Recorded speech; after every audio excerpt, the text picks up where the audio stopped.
Hello friends and welcome back to my YouTube channel. তো আজকে আমি তোমাদেরকে দেখাবো কিভাবে একটা মানি প্ল্যান্ট আঁকতে হয়। তো চলো লেটস গো। তো প্রথমে আমি পেন্সিল দিয়ে এটা একটা শেপ এনেছিলাম অ্যান্ড এখন তোমাদেরকে দেখাবো একটা নর্মাল সাইন পেন দিয়ে এটাকে বর্ডার করে। তোমরা যদি চাও পরের বার ভিডিও থেকে আমি তোমাদের কিভাবে পেন্সিল দিয়ে শেপ আনি সেটাও তোমাদেরকে শেয়ার করব। তো আমি কলম দিয়ে এটাকে সাইন পেন দিয়ে এটাকে বর্ডার করে নিয়েছি। তোমরা এটা যদি মোটা সাইন পেন দিয়ে বর্ডার করো তাহলে কিন্তু এটা ভালো দেখাবে না। আমি কিন্তু একদম নর্মাল একটা সাইন পেন দিয়ে ইউজ করছি। আর মোটা দিয়ে বর্ডার করলে পাতাগুলো এতটা বেশি রিয়েলিস্টিক দেখাবে না। আমি এখানে ফাঁকা রেখেছি লাইক রিয়েলিস্টিকের মতো। আমি এখানে ডালপালাও দিচ্ছি কিছু। আর নিচে আমি একটা ভাস এঁকেছি যেটা আমি পুরোই কাস্টমাইজ করে এঁকেছি নিজের মতো। প্রথমে এটা পেন্সিল দিয়ে এঁকেছিলাম, পরে জাস্ট নিজের মতো তোমাদের সামনে এটা আমি সাইন পেন দিয়ে করলাম। তো পরে আমি এটা পেন্সিল দিয়ে যেগুলো আমি আঁকছিলাম সেগুলো রাবার দিয়ে ইরেজ করে দিচ্ছি। তো এরকম। তো এখানে আমি মোম কালার ইউজ করছি, সব কিছু মোম না, আমি মোম আর এখানে কাঠি আর সাইন পেন। এখন আমি তোমাদেরকে দেখাবো যে গ্রিন কালার সাইন পেন দিয়ে এটাকে প্রথমে বর্ডার করে নেব। এক সাইড আমি একটু চিকন করেছি দেখো, আর এক সাইড আমি একটু মোটা করেছি। এবার আমি ইউজ করছি মোম কালার, যেটা বলা হয় এটা কিন্তু কাঠি মোম কালার, তোমরা এটা কিনে নিতে পারো, এটা ভালো। তারপরে এটা আমি করলাম, আর এখানে একটা রশি আমাকে অনেক ডিস্টার্ব করছিল তাই আমি এটাকে সরিয়ে দিয়েছি। তো এটা দিয়ে আমি করলাম, আর মাঝখানে কিন্তু ফাঁকা রেখেছি। রিয়েলিস্টিক দেখো, রিয়েলিস্টিক মানি প্ল্যান্টেও কিন্তু এরকম অনেক জায়গায় একটু হালকা কালার, তো এটার জন্য আমি ফাঁকা রেখেছি। লাইক এরকম আমি সবগুলো করে নিয়েছি। এবার আমি মোম কালারের যে হালকা টিয়া কালারটা রয়েছে ওটা দিয়ে আমি এটাকে পুরো যে ফাঁকা রেখেছিলাম ওগুলোকে গ্যাপটা ফিল আপ করে নিব। তো দেখো এখনই কিন্তু কিছুটা মানি প্ল্যান্টের মতো দেখাচ্ছে। তোমরা কিন্তু অবশ্যই কমেন্ট করে জানাবে সত্যি কি মানি প্ল্যান্টের মতো দেখাচ্ছে কিনা। অ্যান্ড তোমাদের যদি এই ভিডিওটা ভালো লেগে থাকে অবশ্যই লাইক কমেন্ট অ্যান্ড শেয়ার করতে ভুলবে না। তোমাদের অন্যান্য ফ্রেন্ডকেও শেয়ার করে দাও যেন তোমাদের ফ্রেন্ডরাও এগুলো দেখতে পারে এই ভিডিওগুলো।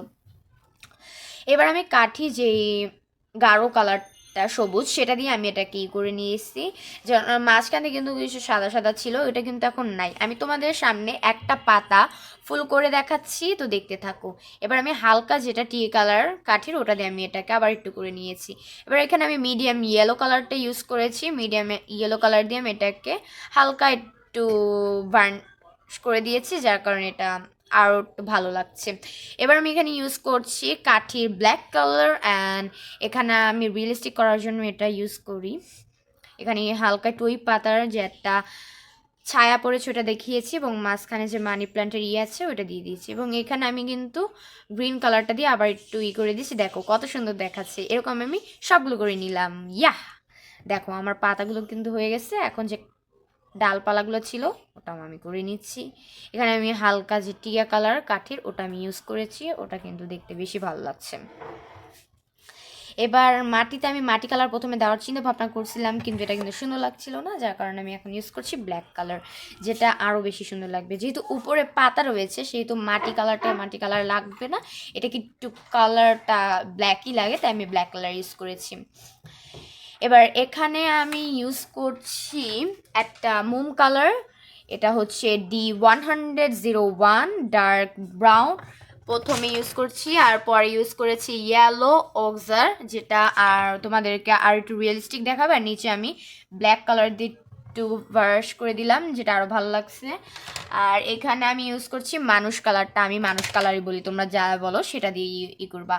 তো এখানে আমি আবারও ডার্ক ব্রাউন কালারটা ইউজ করেছি হালকা। এক সাইড আমি ডার্ক ব্রাউন রেখেছি, এক সাইডে ফুল ডার্ক ব্রাউন, আর এক সাইড আমি রেখেছি ইয়েলো অক্সদার। এটার কারণে আমার কিন্তু ভাসটাকে আরও বেশি সুন্দর লাগছে, এবং এটা কিন্তু নিচ থেকে আমি অর্গানাইজ করছি, মানে নিচ থেকে ভাবছি। তোমরা তোমাদের মতো ভেবে নিতে পারো, তোমরা তোমাদের মতো ভাসটা করতে পারো। আমি কোনো ভাসের ডিজাইন পাচ্ছিলাম না, যেহেতু এটা মানি প্ল্যান্টের, তো এখানে অত বেশি গাঢ় বা অত বেশি করার কোনো ছিল না, তার কারণে আমি একদম হালকা কালারের একটা রেখেছি মানে রাখার চেষ্টা করেছি। এবার তোমরা তোমাদের মতো রাখবে। আমার কাছে এটা অনেকটাই ঠিকঠাকই লেগেছে। তোমাদের কাছে কেমন লেগেছে অবশ্যই কমেন্ট করে জানাবে। এবং উপর থেকে আমি যেহেতু একটু 3D, তাই আমি আবার একটু ব্ল্যাক কালার দিয়ে নিয়েছি, যার কারণে আরটু 3D লাগতেছে। দেখো আমি কিভাবে সাইড থেকে এটাকেই করলাম। এবার আমি মোটা যে সাইন পেনটা, বর্ডার পেন, এটা দিয়ে আমি আবার পাতাগুলো, না পাতা সরি, ভাসটা একটু বর্ডার করছি। পাতা কিন্তু আগেই বলেছি যে পাতায় কেউ এই পেনটা ইউজ করবে না, তাহলে কিন্তু পাতাটা বেশি রিয়েলিস্টিক লাগবে না। নিচে আমি হালকা একটু স্কেচের মতো করে দিছি, যে এটার একটা ছায়া পড়েছে, তোমরা চাইলে এটা করতে পারো, আর এটা কিন্তু আরও বেশি সুন্দর লাগবে। এখানে আমি নিচে একটু গাঢ় করার জন্য ইউজ করেছি মাটির ব্ল্যাক কালারটা। তোমাদের ইচ্ছা করলে তোমরা এটা করতে পারো। এটা করলে কিন্তু ড্রয়িংটা আরও বেশি রিয়েলিস্টিক মনে হবে। তো দেখো আমার আর্ট হয়ে গিয়েছে। এবার তোমাদের কিন্তু কমেন্ট করার পালা এবং লাইক করার পালা। যাদের ভালো লেগেছে অবশ্যই কিন্তু লাইক করবে এবং কমেন্ট করতে ভুলবে না। আমার কাছে ড্রয়িংটা অনেক ভালো লেগেছে। তোমরা ভালো থাকবে, সুস্থ থাকবে এবং এই ড্রয়িংটা তোমাদের সব ফ্রেন্ডদেরকে শেয়ার করে দিবে। Bye bye.